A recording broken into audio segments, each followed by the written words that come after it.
Very good morning, everybody. Now we are going to work with how we can create a database from a web page. Now, what happens when you work with the live project? Creation of databases is not allowed using the web page. Most of the cases, you enter the cPanel and then you create the database. But just for learning process, what are the set of codes and how these set of codes are working? We need to know how a database is being created. Now you can see that this is the PHP MyAdmin section.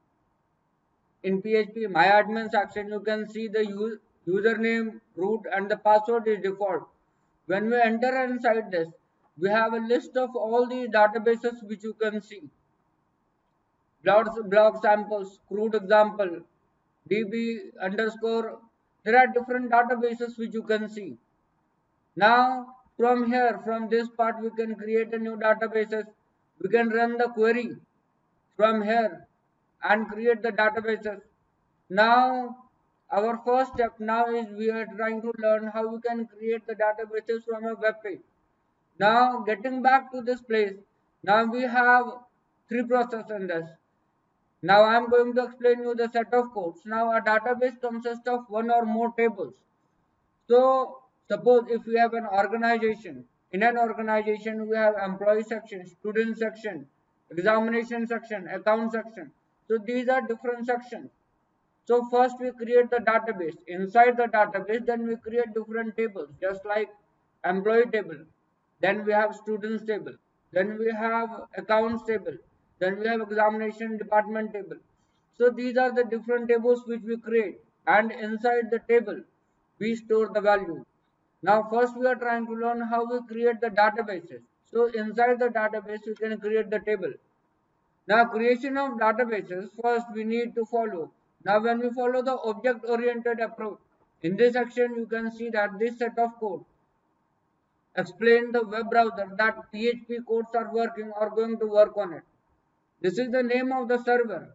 Now you can see that this is the name of the server which we are going to use. This is the name of the server. This is the local host, which implies the name of the server. This is what we write over here. Username is the default username which we are using, which we entered inside this right now. The username was root and the password by default was blank. So in this you can feed the username and the password. Now before proceeding further, we first create the connection part. Now we create the connection part in this. Following the object, we create the communication object and feed these variables. Now in this we have three parameters.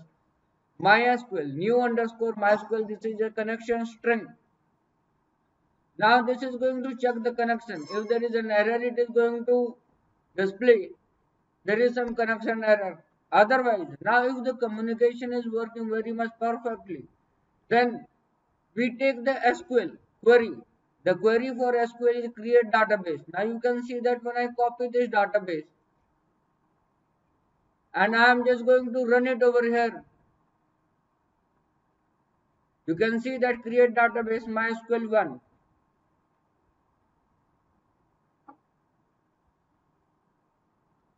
This database has been created in this section, which you can see inside the My Database section.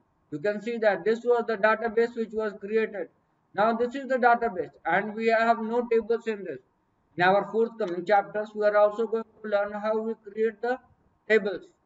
Now we have created the database by running the query. So this is the query. We first take the query in a variable. Now when we take the query in a variable, now it is time to process the query. Now how we process the query? Now it is going to check if connection. Now that means this was the connection which was created. If the connection with the server and the username and password is correct, then it is going to run this query. It is going to process the query. Now it is going to process the query.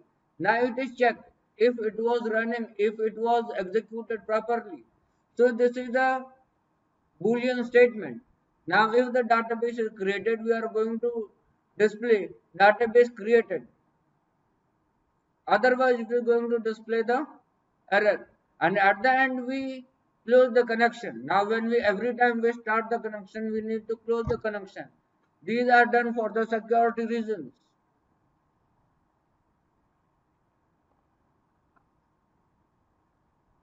Now this was the index page which we are working.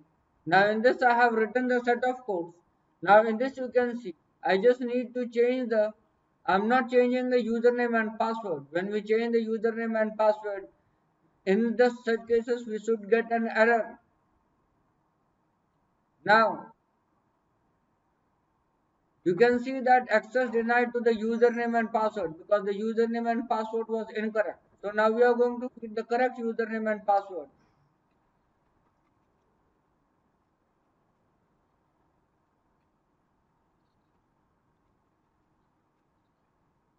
Now when we have fed the correct username or password, the username is root and the password is blank.